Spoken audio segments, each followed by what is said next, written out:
Nationalism में रहना है तो हमारे नीचे काम करना पड़ेगा, हमारी मनोवादी सोच को मानना पड़ेगा।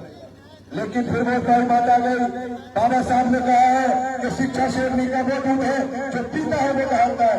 मेरी बहन डॉक्टर रीतू अपनी शिक्षा के दम पर आई थी, उसने कहा मैं तुम्हारी गुलामी नहीं करूंगी, मैं बाबा साहब को मानने वाली हूँ, मैं संविधान को मानने वाली हूँ। लड़ाई लड़ी, ये लड़ाई निरंतर लड़ रहे हैं। इस लड़ाई में हमें आप सबका साथ चाहिए। साथ देंगे कि नहीं देंगे? देंगे कि नहीं देंगे? एक बेटी जो दिल्ली विश्वविद्यालय के बाहर 130 दिन से धरने पर बैठी है, कड़ाके की ठंड है, बीमार हो गई, खाने पीने की स्थिति में इस तरीके से पूरा शेड्यूल खराब है, उसकी तबीयत नाजुक हालात में है। क्या आप लोग इस बेटी को रोने देंगे, इसकी हिम्मत टूटने देंगे? हम लड़ाई हक की लड़ रहे हैं, संविधान की लड़ रहे हैं। इस लड़ाई में किसी को नियंत्रण दिया जाता है? हमें खुद आना पड़ता है। जुल्म के खिलाफ लड़ो, अगर लड़ोगे नहीं तो मिटा दिए जाओगे या खुद मिट जाओगे।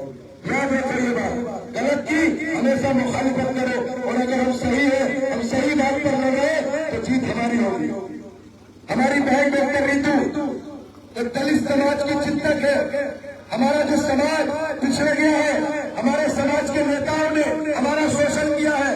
देखिए एक बात याद रखिए, नेता समाज को नहीं बनाता, बल्कि नेता समाज नेता को बनाता है। बात याद रखिए, हमारे नाम पर हमारे जो समाज के नेता हैं जो ठेकेदार बने रहते हैं, हमारी लड़ाई में नहीं आना चाहते, हमारी लड़ाइयों को कमजोर करते हैं। हमारे जो हम जिसके खिलाफ लड़ते हैं, पैसा खाकर उनके बातों में आकर मोटे मोटे लालच में टिक जाते हैं। ये बात समाज को याद रखनी होगी।